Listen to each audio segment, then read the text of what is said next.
More than $1 billion coming to Illinois from opioid settlement agreements and revenue from legal cannabis sales. Illinois Capitol Bureau Chief Max Cotton explains how that money could be spent.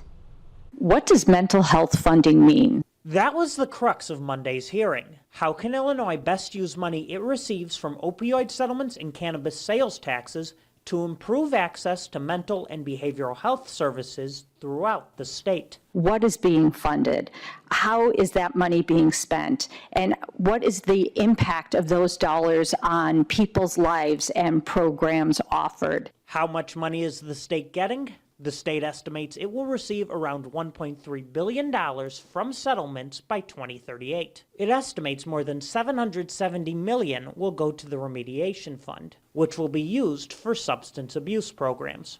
As for cannabis dollars, state law requires the State Department of Human Services receive 20% of annual tax revenue to be used for substance abuse prevention and mental health concerns. In fiscal year 2024, that number was nearly $56 million, excluding the additional $5.5 million IDHS received for its drug treatment and education fund. Every day in our state and across the country, people are literally dying from untreated substance use.